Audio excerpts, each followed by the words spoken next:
Hello guys, welcome to Esha YouTube channel. మీకు ఈ video నచ్చితే ప్లీజ్ ఫ్రెండ్స్ లైక్ చేయండి, షేర్ చేయండి, సబ్స్క్రైబ్ చేయండి, కమెంట్ మాత్రం తప్పకుండా చేయండి. మరిన్ని వీడియోస్ కోసం నా ఛానల్ని సబ్స్క్రైబ్ చేసుకుంటారని అనుకుంటున్నాను. ప్లీజ్ ఫ్రెండ్స్ నచ్చితే సబ్స్క్రైబ్ చేసుకోండి.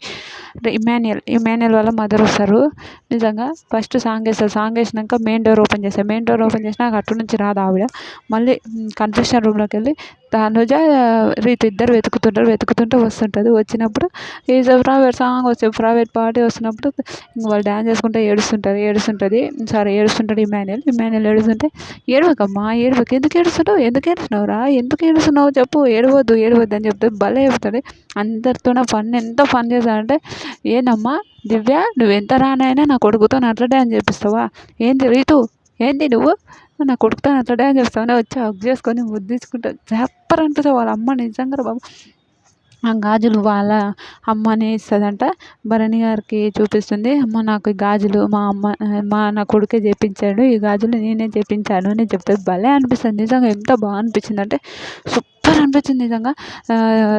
అదేంటంటే మన సంజన గారు కూడా చెప్తుంది. సంజన గారు, నా కొడుకుని చూసుకుంటున్నందుకు థ్యాంక్ యూ అండి, నిజంగా నేను లేని లోటు తీరుస్తున్నావు అంటే, నాకు వాడంటే అంత ఇష్టం అమ్మ, రియల్గా వాడంటే చాలా ఇష్టం నాకు అని చెప్తారు. అది హైలైట్ అనిపిస్తుంది. నిజంగా చాలా బాగా అనిపిస్తుంది. ఎంత బాగా అనిపించింది అంటే, అవ్వ ఏం చెప్తుందిరా బాబు ఈవిడ అని అంత పిచ్చేలేసింది నిజంగా. ఎంత బాగా, నువ్వు ఏడవద్దమ్మా, ఏడవద్దు, నామినేషన్లకు రా, ఏం కాదు, నువ్వు నామినేషన్ మొన్న తెలుగు ప్రజలారా అన్నప్పుడు మన తెలుగు ప్రజలు మొత్తం భలే పోయినా. నువ్వు హీరోలా ఈ కమెడియన్ లాగా వచ్చావు, నువ్వు హీరోలాగా బయటికి రావాలమ్మా. ఎందుకు నువ్వు నా కళ్ళలో చూసి చెప్పు, నా కళ్ళలో చూస్తేనే నీకు తెలుస్తుంది బయట ఎలా ఉంటుందో చూడమ్మా అని భలే మాట్లాడితే సూపర్ అనిపించింది.